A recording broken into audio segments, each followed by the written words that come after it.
ஹல்லேலூயா ஆமென் ஹல்லேலூயா ஹல்லேலூயா ஆமென் ஹல்லேலூயா.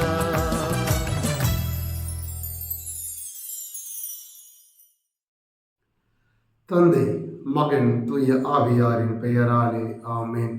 இயேசுவில் அன்பார்ந்த இறை மக்களே, தவ காலத்தினுடைய நாட்களில் நாம் பயணம் செய்கிற பொழுது இன்றைய சிந்தனையாக இறைவன் நமக்கு கொடுப்பது, என்னுடைய பார்வைகள் எப்படிப்பட்டதாக இருக்கிறது. இன்றைய நற்செய்தியிலே நாம் பார்த்தோம் அப்படின்னா, இயேசு கிறிஸ்து மத்தேயு என்ற ஒரு மனிதனை சந்திக்கிறார். அந்த மனிதன் சுங்கச்சாவடியில் அமர்ந்து கொண்டு வரி வசூலித்துக் கொண்டிருக்கிற ஒரு மனிதர். இயேசு அந்த மனிதரை சந்திப்பதற்கும் பார்ப்பதற்கும் முன்னதாகவே அங்க நிறைய மக்கள் மத்தேயுவை பார்க்கிறாங்க. அங்க கூட வாழ்ற மக்கள் மத்தேயுவை தினமும் கண்டு கொண்டிருக்கிறார்கள். அவர்களுடைய கண்கள் மத்தேயுவை பார்ப்பதற்கும் இயேசுவினுடைய கண்கள் மத்தேயுவை உற்று பார்ப்பதற்கும் நிறைய வேறுபாடுகள் இருக்கிறது. அந்த மக்கள் மத்தேயுவை கண்டது ஒரு பாவியாக, ஒரு கெட்டவனாக, ஒரு ஏமாற்றுக்காரனாக அந்த மனிதனை பார்க்கிறார்கள், தீர்ப்பிடுகிறார்கள். பொதுவாக மனிதனுடைய கண்கள் எப்பொழுதுமே அடுத்தவர்களை மிக வேகமாக பார்க்கும், வேகமாக பார்த்து தீர்ப்பிடும். தனக்குள்ளே திரும்பி பார்த்து கொண்டு நான் நல்லவனா கெட்டவனா யாரும் பார்ப்பது கிடையாது. நம்ம எல்லாருமே அடுத்தவங்களை பார்ப்போம், மிக எளிதாக சொல்லுவோம், சாமி அவன் சரியில்லை, ஃபாதர் அவன் சரியில்லை, அவன் சரியில்லை, அந்த குடும்பம் சரியில்லை, அவங்க சரியில்லை, அவங்களாம் மோசமானவங்க என்று நாம் பிறரையும் பிற குடும்பங்களையும் சக மனிதர்களையும் நம்முடைய கண்களால் எளிதாக தீர்ப்பிட்டு அவர்களை நம்மிலிருந்து ஒதுக்கி வைத்து விடுகிறோம். ஆனால் இயேசுவின் கண்கள் மத்தேயுவை பார்த்த விதம் வேறு.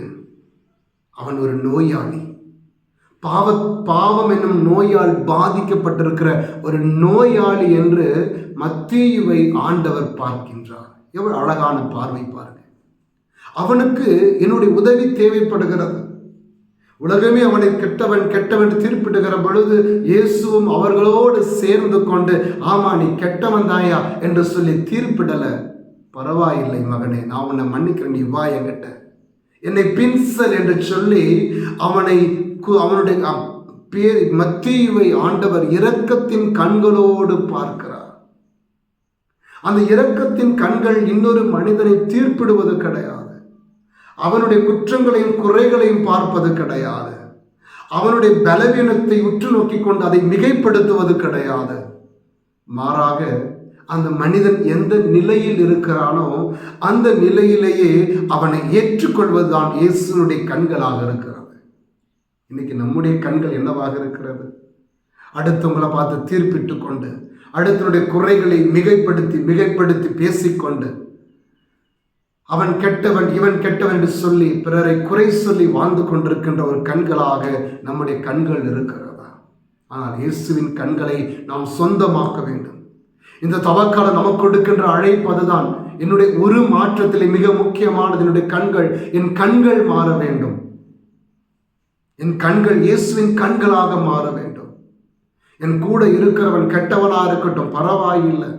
பாவத்தில் விழுந்து கிடக்கிறான், பரவாயில்லை. அவனுடைய பாவத்தை ஆண்டவர் பாராட்டல, அவனுடைய பாவத்தை ஆண்டவர் அங்கீகரிக்கல. மாறாக பாவியா இருக்கிற அந்த மனிதனை ஆண்டவர் அங்கீகரிக்கிறார். அதுபோல நீங்களும் நானும் அன்பார்ந்தவர்களே, நாம் வாழக்கூடிய குடும்பத்திலே, நம்முடைய சமூகத்தில் நம் கூட வாழ்ற எத்தனை பேர் இருக்கிறாங்க. நம்முடைய உறவுகள், உன் கணவன், உன் மனைவி, பிள்ளைகள், உறவுகள் எல்லாரும் ஏதோ ஒரு பலவீனத்தால், ஏதோ ஒரு பாவத்தால் கட்டப்பட்டவங்களா இருப்பாங்க. ஏதோ ஒரு பாவத்தினுடைய பிடியிலே விழுந்து கிடப்பாங்க அவங்க. நான் அவர்களை பார்த்து, நீ சரியில்லாதவன், கெட்டவன், நீ என் பக்கத்தில் வராத என்று சொல்லி ஒதுக்கி வைப்பதனால் என்ன நலன் நமக்கு கிடைக்கிறது? அங்கே நான் அவர்களை இன்னும் அதிகம் காயப்படுத்தி கொண்டே தான் இருக்கிறேன். நான் இயேசுவை போல பரவாயில்லை, நான் உன்னை அன்பு செய்கிறேன். நீ கெட்டவனா இருந்தாலும் சரி, உனக்குள்ளே தவறு இருந்தாலும் சரி, நீ எந்த நிலையில் இருந்தாலும் நான் உன்னை அன்பு செய்கிறையா என்று சொல்லி அடுத்தவருடைய குறைகளில் நாம் அவர்களை அன்பு செய்ய ஆரம்பிக்கிற பொழுது என் கண்கள் இயேசுவின் கண்களாக மாறுகிறது. அன்பு தெய்வமே இறைவா, பிறரை தீர்ப்பிடுகின்ற என் கண்களை எடுத்து மாற்றிவிட்டு பிறருடைய குறைகளிலும் அக்கறை காட்டி அன்போடு அடுத்தவனை ஏற்றுக்கொள்ளுகின்ற, பிறரை இரக்கத்தோடு உற்று பார்க்கின்ற உம்முடைய கண்களை எனக்கு நீ தாரும் ஆண்டவரே. ஆமேன். அல்லேலூயா, அல்லேலூயா.